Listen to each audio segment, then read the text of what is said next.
Hi guys, welcome back to my video or my channel. I'm doing another video with my mom. You guys have seen her before in the what was that called? Deer in the headlights. I didn't know how to answer any questions. Right, that's not what it's called, but I think it was called Is My Mom Thoughty or something. Anyways, so we're going to continue to do more videos on mental health this month, and we are up here at our family cottage, which is my mom's happy place, she likes to call it, and I think it's everyone's happy place because it's so beautiful up here. But anyways, I wanted to talk to my mom today about her mental health. So mental health kind of runs in our family. There's a couple of us who suffer from a couple different conditions, I guess you would want to call it. Sure. So, Mom, do you want to tell us what your diagnosis is? Okay, so I have anxiety and I have a panic disorder. Okay. So it started, I was around 20. I'm 55 now. It came on very suddenly, and back in those days, because we're talking like 35 years ago, it wasn't anything anyone ever talked about. It wasn't something that even your family physician knew very much about. So it was almost 3 years before I actually found out what was wrong with me.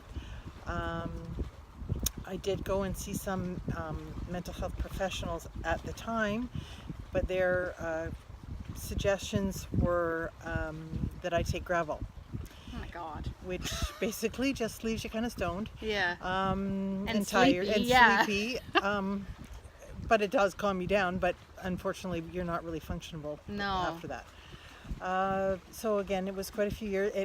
Mine became so severe that I became agoraphobic and didn't leave the house for quite a long time. And then, of all people to sort of lead me on the right path, was an episode of Oprah Winfrey. Really? Yes. My mom saw it and she said, I'd like you to watch this. This sounds familiar to me. And it was like listening to someone talk about everything that I had thought and felt for the last few years. And when I said to my mom, yep, this is exactly what's been going on with me, she said, well, you have an aunt with the same thing. So I guess it runs in the family. And so my aunt talked to me and got me some books on the subject that was all about breathing and relaxation methods. And that sort of was the start of it. But I still sort of hadn't come out to people. I lost a lot of friends because I would bail on things all the time, which is very, very unlike me. She's very social. I am very social, but people got angry with me for bailing, or I'd get someplace and I'd just have to leave. I just couldn't stay. So I was afraid to talk about it. But I did have a few close friends that were totally understanding and supportive. They became my safe people, and they helped me to get out of the house. Good. And then when Krista was about 3, and her sisters were 5 and 7, we decided to take them to Disney, and that was overwhelmingly horrible for me. I wanted to take them so badly, but I was terrified. So I finally came clean to my family doctor, who had no idea. And he said, well, there's medication. And I was like, no. But he said, what about your quality of life? And I had to agree with him. I didn't have a huge quality of life. My kids were my saviors also, because they forced me to do things that I wouldn't have done had I not had to do them for my kids. Anyway, my doctor put me on some medication, sort of as a only need it. If I need it, I take it. It's not something I take daily. I can go months and months and months without having one, and then I can have times where I'm taking them every day. It kind of just depends on what's going on in my life. Mm-hmm. So I no longer let it define me. I no longer let it stop me from doing anything that I want to do, or that I want to participate, or I don't want to miss out on any of my kids. And now I have a grandson. I don't want to miss out on anything. So sometimes I medicate. Sometimes I don't. yeah, I don't know what else to say about it. Well, I've got some questions. So you said that this first kind of came on when you were 20? Yeah. Okay, so you were Look- you married at that point then?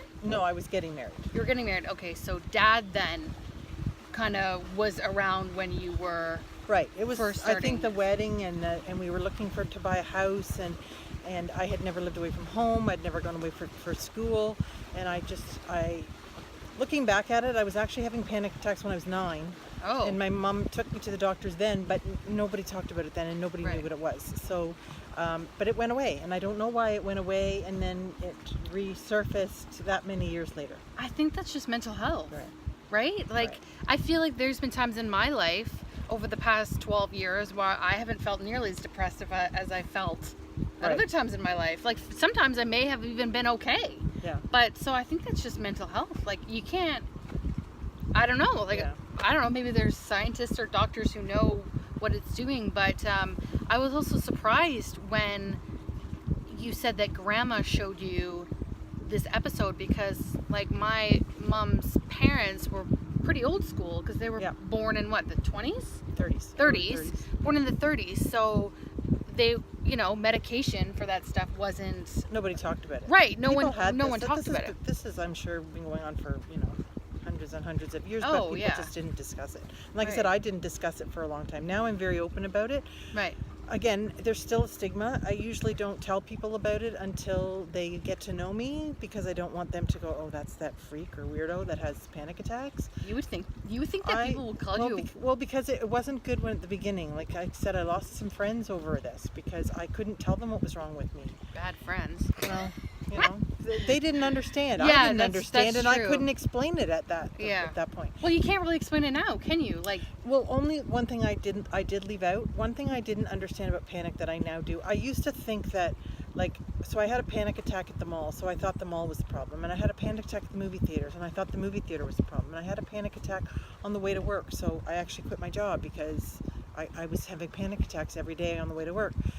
But it took me a long time to realize it wasn't those things that I was afraid of that were causing the panic attacks. It was the fear of the panic attack that would bring on a panic attack. yeah. And it's a very vicious circle. And the medication actually helped with that because then I stopped having the panic attacks and then I became less afraid of them. Right. Well, I guess that makes sense, right? Yeah.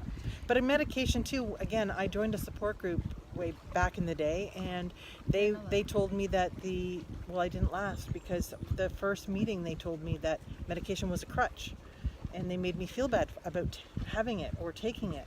Well, And this was in the 80s? yes, 80s, early 90s. Right, okay. Yeah, probably early 90s. But things have come a long way. Oh, my God, People talk yeah. about it, and I think it's important that we talk about it. Yeah, well, that's why we're doing this. And I don't know if a lot of people can kind of grasp what a panic attack really is. Like, I've personally had one in my life, and do you remember that? Yes, I do. Yes. You were working at yeah. at the restaurant, and Yeah. and you called me, and that's the thing too. Mine became very, very bad to the point of agoraphobia because nobody knew what was wrong with me. Nobody understood it. Whereas you and your sister have had sisters have had panic attacks, and I've recognized them, and I think I've been able to help you and to know what they were so that yours never became what mine became. Well, yeah. So you guys never became housebound because of it. No, I feel like I've been housebound for different reasons, Right. though, for depression. But so can you just explain a little bit what agoraphobia is? Agoraphobia, well, it's supposed to be the fear of open places or the marketplace. That's the Greek word for it. But basically, people become housebound. They are so afraid to leave their homes that they don't. Right. And I was about 3 years where I That's a long time. rarely left the house. That is a But then, long time. Then I had your sister, and then I had to go to the doctors and all that. I was anxious, and then your next sister, and then I remember registering Katie for school, and I remember being very anxiety ridden that day. But I had the three of you, and I had to do it. You had to do it, yeah. But now, yeah, I still have anxious moments. I was we just say laid my mom to rest today, and I was very, very anxious this morning. 1 second. I need to go to part 2 of this.